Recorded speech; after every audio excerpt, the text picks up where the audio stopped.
विमानस्थलभित्र सुरक्षार्थ खटिएका प्रहरीहरू र कर्मचारीहरू बीचको लडाई, प्रहरीको हाकिमसँगको सम्बन्धका कारण तल्लो तहका प्रहरीहरूलाई विमानस्थलका अन्य कर्मचारीहरूले धम्क्याउने गरेको दृश्य स्थलगत रूपमा सङ्कलन गरिएको विमानस्थलभित्रको यो हरकतको नालीबेली अनि प्रतिबन्धित वस्तुहरूको यही विमानस्थलबाट कसरी तस्करी भइरहेको छ त्यस सम्बन्धी स्थलगत रिपोर्टको सविस्तार विवरण प्रस्तुत गरेका छौं।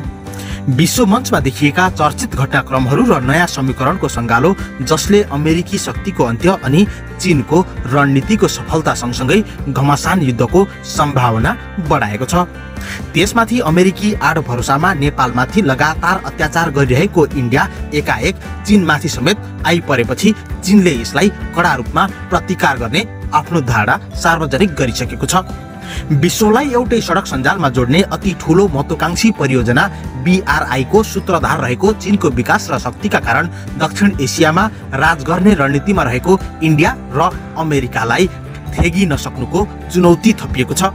इन्डिया र अमेरिकी आड भरोसामा समानान्तर रूपमा सत्ता चलाइरहेको ताइवान चिनिया जनमुक्ति सेनाको घेरामा सन् 2025 सम्ममा चीनको योजना पूरा भइसक्ने BBC को रिपोर्ट अनि दक्षिण एसियामा अमेरिकी रणनीतिक परियोजना MCC अलपत्र बन्ने सम्भावना बढ्दो।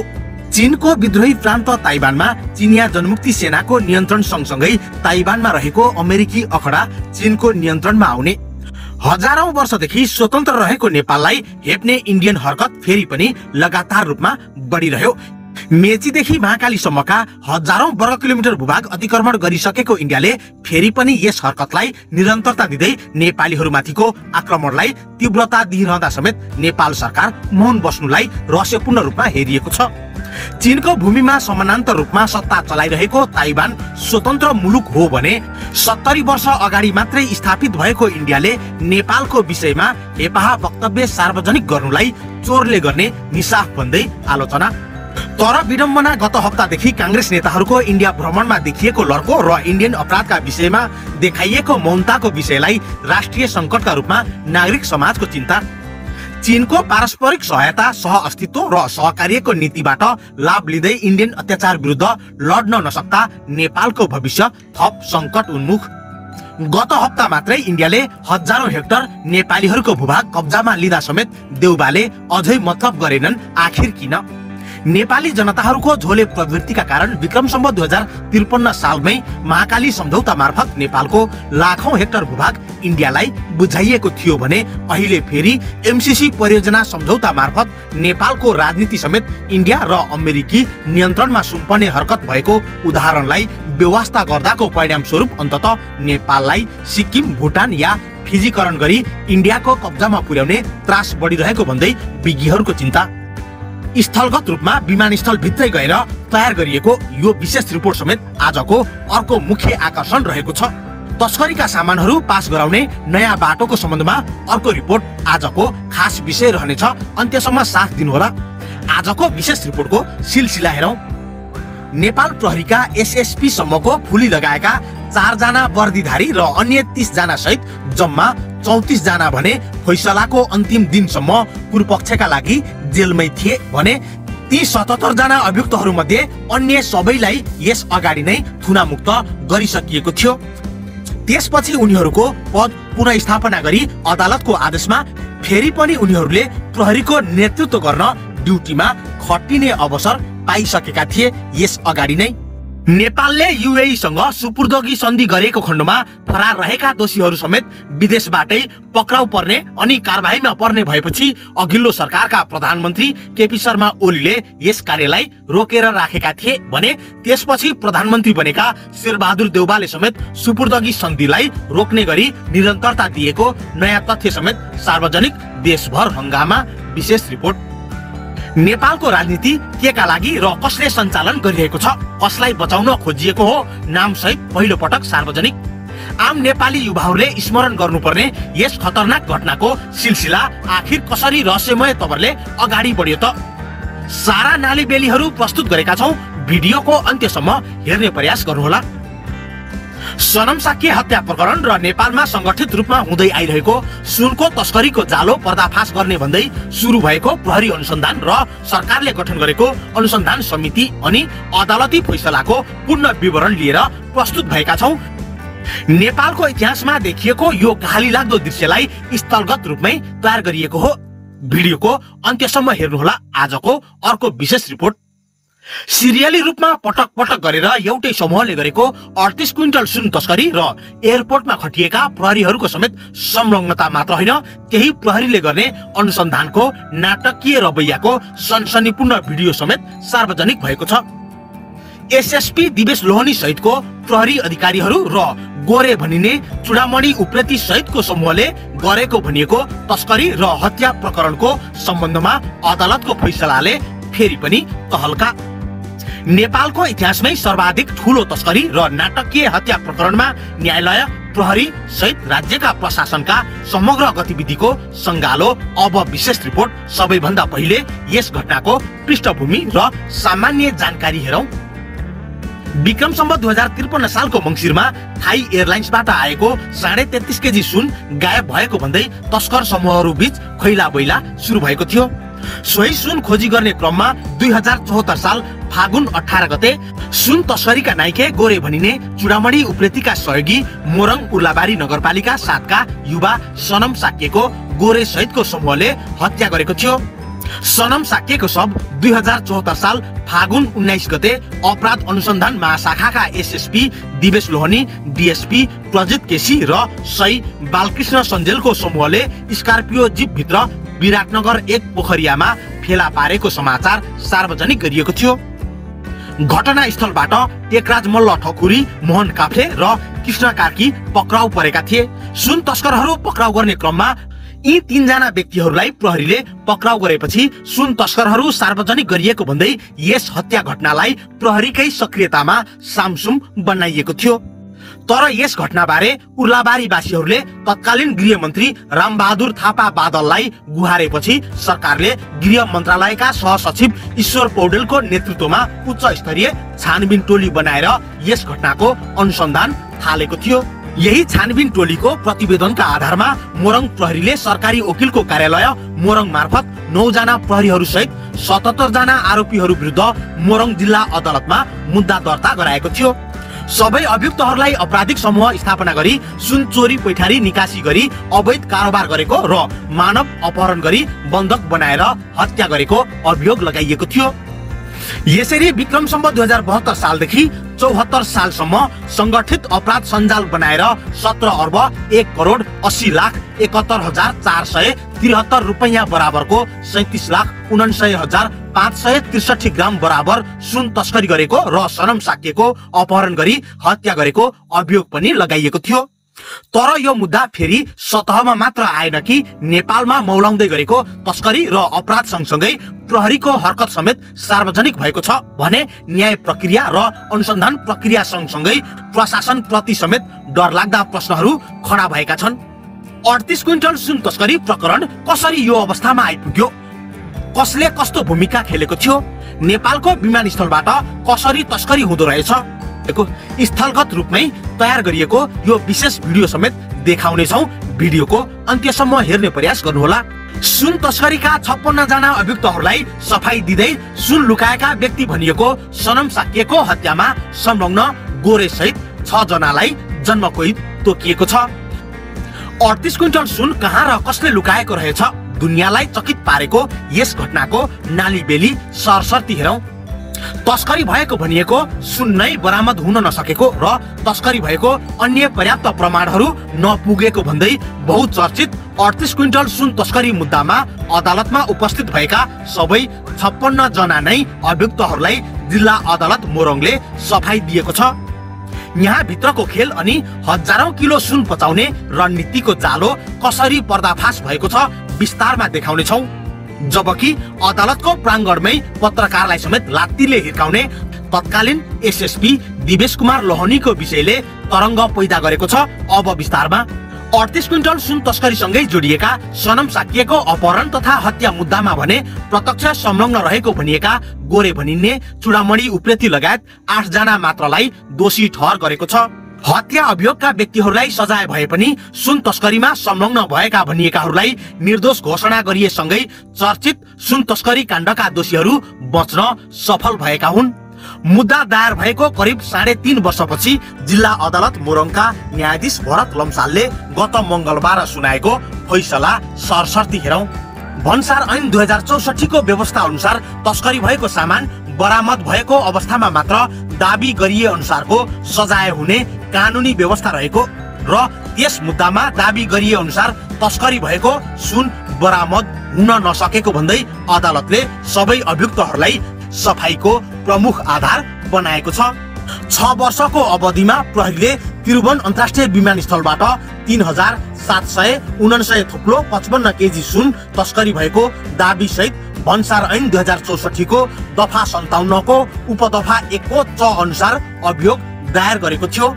तर दुर्भाग्य अनुसन्धानमा खटिएको प्रहरीले नै 3800 किलो सुन मध्ये अलिकति समेत बरामद गरेन। या प्रहरीको इमानदारीता देखिएन। अब हेर्नुहोस् यो घटनाको रहस्यमय सिलसिला कति खतरनाक छ। पछिल्लो पटक तस्करी भएर आएको भनिएको 33.5 किलो सुन समेत गायब भएको थियो भने हराएको भनिएको उक्त 33.5 किलो सुन बरामद गरी अदालत समक्ष प्रहरीले प्रस्तुत नगरेका कारण तस्करीका आरोपीहरूलाई फाइदा भएको देखिन्छ। तर सुनको भरिया भनिएका सनम साक्यको अपहरण गरी हत्या गरिएको विषयले घटनालाई थप रहस्यमय बनाएको थियो। तस्करी भएको यस सुनको लालचमा फसेका अनुसन्धान अधिकारीहरूको हरकतका कारण यो सारा मुद्दा कमजोर बनेको प्रश्न भएपछि फेरि पनि हंगामा भएको छ। यस सम्बन्धी भित्री पाटो झनै खतरनाक देखिन्छ। यस सम्बन्धी विशेष रिपोर्ट सरसर्ती हेरौं। त्रिभुवन अन्तर्राष्ट्रिय विमानस्थलबाट सुन तस्करी भएको भन्ने बलिया प्रमाणहरू नभेटिनुलाई अदालतले सफाईको अर्को आधार बनाउँदै फैसला गरेको हो। तर यस घटनाभित्रका तमाम रहस्यमय परिदृश्यहरू पर्दाफास भएपछि आरोपित रहेका भनिएका प्रहरीका उच्च अधिकारीहरूका विरुद्ध प्रहरीकै कनिष्ठ अधिकारीहरूले अनुसन्धान गर्दा यो अवस्था आएको नयाँ तथ्य समेत सार्वजनिक भएपछि घटनाक्रम थप रहस्यमय बनेको हो। हुन त सरकारलाई एनसेलले तिर्नुपर्ने सरदर 1 खर्ब रुपैयाँ राजस्व समेत राजनैतिक पार्टीहरूले कमिसनको लोभमा खुलेआम भ्रष्टाचार गरेको घटना समेत ताजै छ। प्रत्यक्ष शासनकालका बेला इन्डियाले आफ्नो राजगद्दी जोगाइदेला भन्ने लालचमा स्टिप नक्सा प्रकरण मार्फत कञ्चनपुरदेखि झापासम्मका सयौं जङ्गे पिल्लरहरू समेत उखेलेर नेपालतर्फ सार्न सहमति जनाएका पूर्व शासक ज्ञानेन्द्र शाहको अपराधको फाइल अझै पनि संसदको राज्य व्यवस्था समितिमा लुकाएर राख्नुको कारण आखिर के हो? यस सम्बन्धी विशेष रिपोर्ट हामीले विगतमा प्रस्तुत गरिसकेका छौं।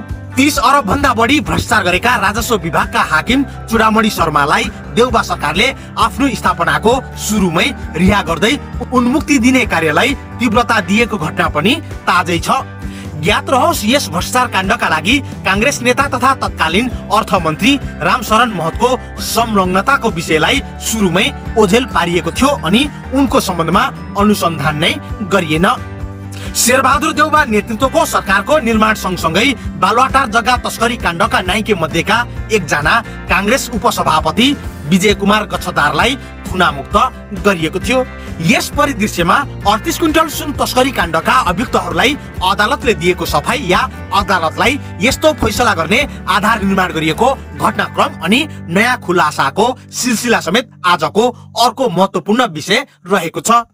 त्रिभुवन अन्तर्राष्ट्रिय विमानस्थलमा कार्यरत थाई एयरलाइन्स तथा नेपाल एयरलाइन्सका कर्मचारीहरूको प्रहरीसँगको साबिती बयान तथा सुन कारोबार सम्बन्धी हिसाब किताबको डायरीलाई समेत प्रमुख प्रमाणका रूपमा अदालतमा पेश गरिएको थियो। तर सर्वोच्च अदालतबाट भएको यस अगाडिको फैसला अनुसार निजी डायरीलाई प्रमाणका रूपमा मान्न नसकिने नजिर रहेको तर्क दिँदै मोरङ जिल्ला अदालतले 56 जना अभियुक्तहरूलाई नै सफाई दिने फैसला गरेको हो।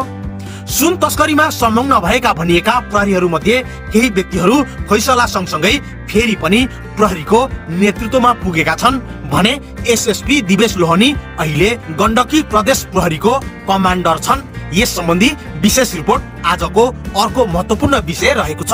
अदालतले 56 जनालाई सफाई दिनुको कारणलाई प्रस्तुत गर्दै अभियोग दर्ता प्रक्रिया र तौर तरिका नै त्रुटिपूर्ण रहेको समेत मोरङ जिल्ला अदालतको फैसलामा औल्याइएको छ। विक्रम सम्वत 2069 सालदेखि 2074 सालसम्म पटक पटक सुन तस्करी भएकोमा सबै तस्करीको एकमुष्ट अभियोग दर्ता गरिएको भन्दै कसुर अनुसार छुट्टा छुट्टै अभियोग लगाउनु पर्ने तर एकमुष्ट अभियोग लगाउन नमिल्ने अदालतको फैसलामा उल्लेख छ। तमाम तर्कहरू प्रस्तुत गर्दै जिल्ला अदालत मोरङका अनुसार यसरी सुन तस्करी भएकै हो भन्ने प्रमाणित नभएपछि संगठित अपराधको अभियोग दाबी स्वतः खारेज गरिएको फैसला राय किताबमा लेखिएको छ। फैसलाको पूर्ण पाठ भने अझै पनि सार्वजनिक भएको छैन। फैसलाको पूर्ण पाठ आखिर किन ढिलाइ गरियो विषय झनै रहस्यमय रूपमा अगाडि बढेको मानिएको छ। एयरलाइन्सका कर्मचारीहरू र विमानस्थल सुरक्षार्थ खटिएका प्रहरीहरू समेत मिलेर 6 वर्षसम्म लगातार विमानस्थलबाट संगठित रूपमा सुन तस्करी भएको अनुसन्धानबाट खुलासा भएको थियो। अन्तर्राष्ट्रिय विमानस्थलमा जडित सीसी क्यामेरामा पनि सुन तस्करी गरिएको तमाम दृश्यहरू देखिएको थियो। तर तस्करी भएको सुन बरामद गर्नेतर्फ प्रहरी अनुसन्धान केन्द्रित नगरिएका कारण यो मुद्दा कमजोर बन्न पुगेको हो भने तस्करी भएको सुन पचाउने लालचमा अनुसन्धान अधिकारीहरू प्रभावित भएको हुन सक्ने आशंका झन बढेको छ, जसकारण बहुचर्चित संगठित तस्करी र सनम साक्य हत्या प्रकरणको यो मुद्दा जिल्ला अदालतबाट डिसमिस हुन पुगेको हो। सरकारी वकिलको कार्यालयका अनुसार पुनरावलोकनका लागि यो मुद्दा पुनः उच्च अदालतमा दर्ता गरिने तयारी भइरहेको जिल्ला सरकारी वकिलको कार्यालय मोरङलाई उद्धृत गर्दै नयाँ पत्रिकाले लेखेको छ। तर यस बहुचर्चित सुन तस्करी प्रकरणमा संलग्न भएका भनेर नाम सार्वजनिक भएका केही प्रहरीका अधिकारीहरूले यस अगाडि नै सफाई पाइसकेका थिए भने बाँकीले अघिल्लो मंगलबारको फैसलाबाट उन्मुक्ति पाइसकेका छन्। अन्य व्यक्तिहरूको संलग्नताको विषयमा समेत प्रहरी अनुसन्धान प्रक्रिया फितलो बनाइएको देखिएको छ। तर तस्करीको सुनका भरिया भनिएका सनम साक्यको हत्या मुद्दामा भने गोरे भनिने चुडामणी उप्रेती सहित 6 जनालाई जन्मकैदको फैसला सुनाइएको हो। अभियोग लगाइएका जम्मा 77 जना मध्ये 6 जना अभियुक्तहरूलाई भने सनम साक्यको हत्याको आरोपमा जन्मकैदको फैसला भएको छ। सिलसिला झनै रोचक छ, अन्त्यसम्म साथ दिनुहोला। अभियोग लगाइएका जम्मा 77 जना मध्ये 6 जनालाई मात्र किन सजायको फैसला गरियो? दोषी ठहर भएका अन्य 1 जनालाई 3 वर्ष अनि अर्का 1 जनालाई 6 महिनाको सजाय तोकिएको छ। यसकारण यो सिलसिला झनै रहस्यमय र रोचक तवरले अगाडि बढेको छ। यस सम्बन्धी विशेष रिपोर्ट अन्त्यसम्म साथ दिनुहोला। 20 वर्ष मात्रै कारावास सजाय पाउनेहरूमा सनम साक्यको हत्याका मुख्य योजनाकार भनिएका मोरङ उर्लाबारी नगरपालिका 7 का गोरे भनिने चुडामणी उप्रेती, काभ्रे पलाञ्चोक मण्डनदेवपुर नगरपालिका 12 का टेकराज मल्ल ठकुरी, झापा मेचीनगर नगरपालिका 13 का लाक्पा शेर्पा, मोरङको उर्लाबारी नगरपालिका 4 का मोहन काफ्ले, मोरङ उर्लाबारी नगरपालिका 7 का कृष्ण भनिने नरेन्द्र कार्की र झापा गौरादह नगरपालिका 8 का भोजेमामा भनिने भोजराज भण्डारी छन्।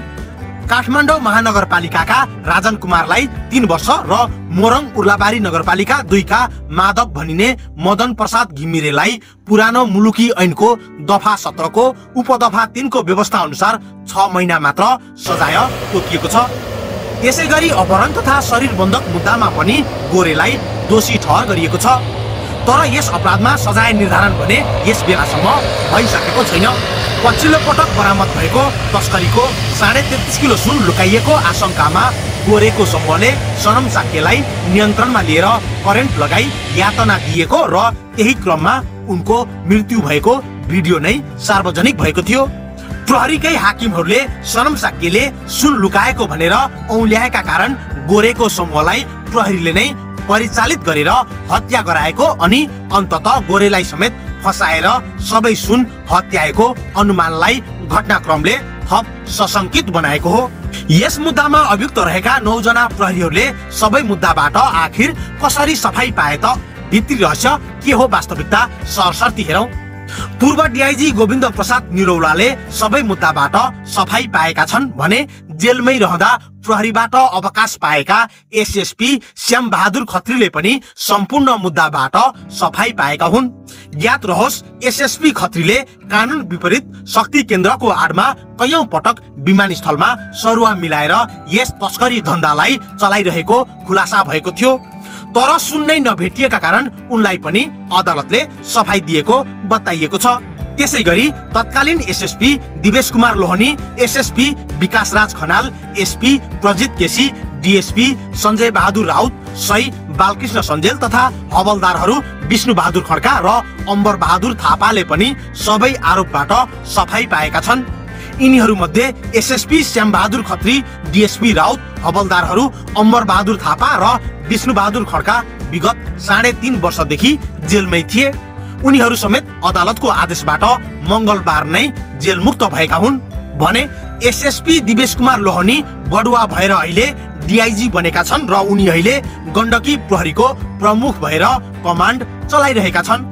त्यसैगरी काठमाडौँ नागार्जुन 4 का डाक्टर डेभिड भनिने छिरिङ वाङ्गेल घले, भूपाल कुमार श्रेष्ठ काठमाडौँ 32 का राजेन्द्र बहादुर साक्य, विमल पोदार काठमाडौँ 18 का तुलाराम थारू, काठमाडौँकै सुनिल श्रेष्ठ, काठमाडौँ 9 का चेतन भनिने चेतनाथ भण्डारी, नागार्जुन 6 का कपिल राज पुरी, काठमाडौँ 16 का बुजुङ गुरुङ, चन्द्रागिरी 13 का हेमन्त गौतम, काठमाडौँ 13 का राजन थापा, काठमाडौँ 8 का वीरेन्द्रमान श्रेष्ठ, काठमाडौँ 18 का राजु महर्जन, काठमाडौँ 19 का बालकृष्ण श्रेष्ठ, काठमाडौँ 7 की निरु भनिने नर्मदा खरेल उप्रेती, काठमाडौँ 8 का गोपाल बहादुर श्रेष्ठ, काठमाडौँ 9 का बालकृष्ण सञ्जेल, काठमाडौँ 3 का गोविन्द प्रसाद निरौला, काठमाडौँकै चाचाजी भनिने महावीर प्रसाद गोल्यान अग्रवाल, काठमाडौँ 31 का प्रमोद कुमार श्रेष्ठ, ललितपुर कोन्जोसोम गाउँपालिका 3 का तक्ले भनिने पुण्य प्रसाद लामा तामाङ, भक्तपुर सूर्य विनायक 8 का अमरमान डङ्गोल, ठिमी 4 का श्याम बहादुर खत्री, सूर्य विनायक 9 का दोराम खत्री, काभ्रे पलाञ्चोक बेथान चोक 4 का हरिशरण खड्का, बेथान चोक 4 कै रामहरि कार्की, सिन्धुपाल्चोक जिल्ला लागर्चे 6 का एलबी मगर भनिने लाल बहादुर मगर, सुनसरी इटहरी 6 की बेनु श्रेष्ठ, पर्वत जिल्ला पैयुँ गाउँपालिका 7 का रोशन भुसाल भनिने गुप्तलाल भुसाल र धनकुटा 4 की गीता श्रेष्ठ लगायतका रहेका छन्। तर 77 जना अभियुक्तहरू मध्ये 21 जना अझै पनि फरार छन्। उनीहरूको हकमा मुद्दा मुलतबीमा रहने मोरङ जिल्ला अदालत स्रोतले बताएको छ। मोरङ जिल्ला अदालत स्रोतका अनुसार फरार अभियुक्तहरू 2 वर्षभित्र अदालतमा हाजिर भएमा सुनवाईपछि उनीहरूको हकमा फैसला हुनेछ। हाजिर नभएमा उनीहरू दोषी करार हुनेछन्। तर सुन तस्करी प्रकरणका सबै अभियुक्तहरूलाई अदालतले सफाई दिइसकेका कारण फरार रहेका 21 जना समेत अदालतमा हाजिर हुने सम्भावना बढेर गएको छ, किनभने उनीहरूलाई समेत अदालतले तत्कालै सफाई दिन सक्ने सम्भावना बढेर गएको हो।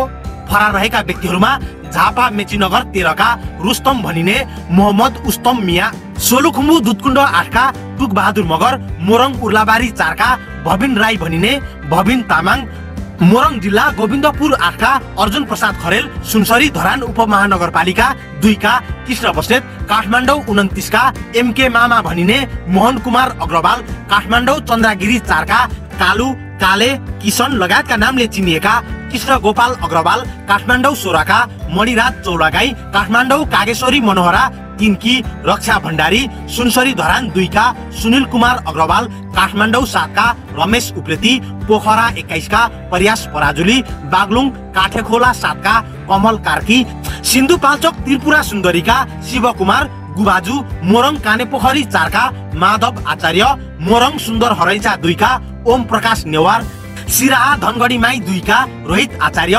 मकवानपुर हेटौडा 16 का सुरेन्द्र गौतम, सिन्धुपाल्चोक बलेफी 5 का समीर अधिकारी र सञ्जय अधिकारी लगायतका छन्।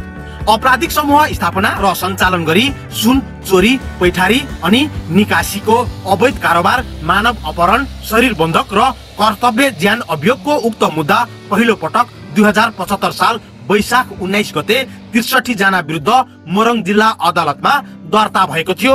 त्यसपछि 2075 साल वैशाख 30 गते, असार 20 गते र भदौ 7 गते गरी थप अभियुक्तहरूमाथि पूरक अभियोग दर्ता भएको थियो। उक्त मुद्दाको मोरङ जिल्ला अदालतमा 15 पटक पेशी चढेको थियो। पहिलो चरणमा सरकारी वकिल र प्रतिवादीका वकिलहरू सहित 80 जना वकिलहरूले बहस गरेका थिए भने अन्तिम सुनवाईमा 55 जनाले बहस गरेका थिए। जिल्ला अदालत मोरङका न्यायाधीश लम्सालले 10 दिन निरन्तर अन्तिम सुनवाई गरेर उक्त मुद्दाको फैसला सुनाएका हुन्। जिल्ला अदालत मोरङको यही असोज महिनाको 19 गते मंगलबार भएको फैसलाप्रति मोरङ जिल्ला सरकारी वकिल कार्यालयले असन्तुष्टि व्यक्त गरेको छ। सरकारी वकिल कार्यालयले यस मुद्दाको पुनरावेदनको लागि तयारी गरिरहेको बताइएको छ।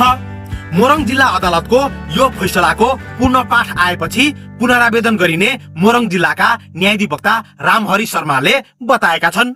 38 क्विन्टल सुन तस्करी र सनम साक्य हत्या सम्बन्धी यो मुद्दाको सुनवाई अन्तिम चरणमा पुग्दा समेत मुख्य नायिकाहरू मध्येका 22 जना अभियुक्तहरू अझै पनि फरार रहेका छन्। यस अगाडि फरार रहेका 2 जनालाई नेपाल प्रहरीले विदेशबाटै पक्राउ गरी नेपाल ल्याएको थियो। 22 जना मध्ये 2 जनालाई दुबईमा पक्राउ गरिएको भए पनि नेपाल प्रहरीले अहिलेसम्म समेत स्वदेश ल्याएको छैन। यस प्रक्रियामा देउबा सरकारको हात रहेको विश्लेषण भइरहेका छन्। रमेश उप्रेती र किशन कुमार अग्रवाललाई नेपाल प्रहरीको आग्रहमा संयुक्त अरब इमिरेट्स UAE को प्रहरीले 2 वर्ष अगाडि पक्राउ गरेको थियो। अग्रवाल र उप्रेती दुवै जना विरुद्ध इन्टरपोलले रेड कर्नर नोटिस समेत जारी गरेपछि उनीहरू दुबईमा पक्राउ परेका थिए। तर पछि दुबई प्रहरीले समेत उनीहरूलाई तारिखमा छोडिदिएको थियो। दुबईबाट डिपोर्ट गरेर ल्याउने प्रयास 2 वर्षसम्म पनि सफल नभएको प्रहरीको भनाइ छ। पटक पटक पहल गर्दा समेत सुपुर्दगी सन्धि नभएको र नेपालको कूटनीति प्रभावकारी नभएका कारण 2 वर्षसम्ममा पनि उनीहरूलाई नेपाल ल्याउन नसकिएको प्रहरी स्रोतको भनाइ छ। तर यो सबै योजना मुताबिक नै गरिएको घटनाक्रमले आशंका भने बढाइरहेको छ। प्रहरी र सरकारको मिलेमतोका गन्धहरू आइरहेको विज्ञहरू बताउँछन्। सोही मुद्दामा यस अगाडि बिनु श्रेष्ठ र हरिशरण खड्कालाई प्रहरीले UAE प्रहरीकै सहयोगमा पक्राउ गरी नेपाल ल्याएको थियो। यस अगाडि बिनु श्रेष्ठ र हरिशरण खड्कालाई दुबई प्रहरीले दुबईमै गिरफ्तार गरी नेपाल पठाउन अनुमति दिएको भए पनि रमेश कुमार उप्रेती र किशन कुमार अग्रवाललाई भने अहिलेसम्म पनि दुबईले नेपाल लैजान नदिएको बताइएको छ। भने यस घटनाका पछाडि नेपाल सरकारकै हात रहेको आशंका यस समय बढिरहेको हो। यसमा नेपालको मुख्य समस्या नै दुबईसँग नेपालको सुपुर्दगी सन्धि नहुनुलाई मानिएको छ। संयुक्त अरब इमिरेट्स UAE ले 2 वर्ष अगाडि नै सुपुर्दगी सन्धिको प्रस्ताव गरेको भए पनि अझै यो विषय छलफलमै सीमित राखिएको छ। यस घटनामा राजनैतिक व्यक्तिहरूको आड रहेको बताइएको छ। अग्रवाल सहित यस मुद्दाका 22 जना मुख्य अभियुक्तहरू अझै फरार रहेको जिल्ला अदालत मोरङको तथ्याङ्क छ। ज्ञात रहोस्, मोहन कुमार अग्रवाल खुल्लमखुल्ला काठमाडौँमा हिँडिरहँदा समेत नेपाल प्रहरीले गिरफ्तार नगरेर भाग्नलाई पर्याप्त अवसर दिएको थियो। फरार रहेका अन्य व्यक्तिहरूमा सुनिल अग्रवाल, मणिराज चौलागाई, कमल कार्की, शिवकुमार गुहाजु, अर्जुन खरेल, रोशन भुसाल भनिने गुप्तलाल भुसाल लगायतका रहेका छन्। तस्करीको सुनमा उनीहरूको मुख्य लगानी रहेको प्रहरीले निष्कर्ष सार्वजनिक गरेको थियो। त्यस्तै अभियुक्तहरू प्रयास पराजुली, सञ्जय अधिकारी, समीर अधिकारी, रोहित आचार्य, माधव आचार्य, ओम प्रकाश नेवार, सन्दीप खड्का, सुरेन्द्र गौतम, उस्तम मिया, टुक बहादुर मगर, भविन तामाङ, आरबी भनिने, रक्षा भण्डारी लगायतकालाई भने अझै पनि प्रहरीले पक्राउ नै गरेको छैन। यिनीहरू मध्ये मोहन अग्रवाल, रोहित आचार्य, टुक बहादुर मगर, कृष्ण बस्नेत, मोहम्मद उस्ताद मिया विरुद्ध अन्तर्राष्ट्रिय अपराध प्रहरी संगठन इन्टरपोलले रेड कर्नर नोटिस समेत जारी गरेको छ। फरार अभियुक्तहरू द्वय प्रयास पराजुली र सन्दीप खड्का विरुद्ध भने डिफ्युजन नोटिस जारी गरिएको छ। सन्दीप खड्काले दुबईमै कान्तिपुर ट्राभल चलाउँदै आइरहेका छन्। खुल्लमखुल्ला नेपालमा यस्ता तस्करीहरू दिनहु भइरहे पनि पक्राउ पर्ने घटना अत्यन्तै न्यून देखिन्छ। समग्र राज्य व्यवस्था नै मतियार भएको जस्तो देखिने यस हरकतलाई जनताको खबरदारी आवश्यक रहे पनि उचित पहल अनि जनताको खबरदारी आवश्यक मात्रामा देखिएको पाइँदैन। यहाँहरूले देखिरहनु भएको यो दृश्य काठमाडौँ विमानस्थल भित्रको हो। विमानस्थलका कर्मचारीहरूले विमानबाट सिधै सामान रिसिभ गरेर यो झ्यालबाट भित्र छिराएर समेत बाहिर सहजै पुर्याउन सक्ने देखिएको छ। यो झ्यालसम्म पुग्नलाई सामान्य नागरिकहरूलाई बलियो चेकिङ भए पनि फर्कदा भने कसैलाई पनि चेक गरिने परम्परा नरहेको स्थलगत रिपोर्टमा देखिएको छ। तर विमानस्थलका कर्मचारीहरू र सुरक्षाकर्मीहरूलाई जाँदा होस् या आउँदा कहिल्यै चेकिङ नहुने परिपाटी रहेको समेत स्थलगत रूपमा भ्रमण गर्दा भेटिएको थियो। यसकारण अहिले पनि नियमित रूपमा यस विमानस्थलबाट तस्करी भइरहेको प्रष्ट देखिन्छ। तर प्रहरीले यस बेला तस्करीका सामानहरू बरामद गरेको पाइएको छैन। विमानस्थलमा पुगेको जर्किनको डिजलको विषयमा दृश्यमा देखिएका प्रहरीका असैले आपत्ति जनाउँदा अन्य कर्मचारीहरूले हाकिमसँगको पहुँचको धम्की लगाएका थिए। यति ठुलो सुरक्षा संवेदनशीलता रहेको क्षेत्रमा आखिर जर्किनबाटै डिजल कसरी पुर्याइयो त? तर विमानस्थलका लागि सञ्चालनमा रहेका सवारीका साधनहरूका लागि निश्चित स्थानमा इन्धन व्यवस्था गरिएको हुन्छ। तर यसरी केका लागि र कसरी जर्किनमै इन्धन ल्याइयो त? अनि यस घटनाले यस विमानस्थलबाट अरू के हुन सक्ने रहेछ भन्ने यथार्थलाई समेत सतहमा ल्याएको छ। यहाँले दृश्यमा देखिरहनु भएको यो झ्यालको एउटा रड आखिर काटेर किन हटाइयो? यहाँबाट भत्किएर जाने कसैलाई पनि चेकिङ नहुने प्रचलन जस्ता कारणले पनि अनगिन्ती आशंकाहरू पैदा गरेको छ। नेपालको यस विमानस्थलबाट अब हात्ती मात्र होइन, हात्तीको एक हुल बथान समेत गोप्य रूपमै वार पार गर्न सकिने कथनलाई समेत यस घटनाले अनि यस दृश्यले चरितार्थ गरेको छ। प्रतिक्रिया जनाउन नबिर्सनुहोला। हवस् त, जय नेपाल।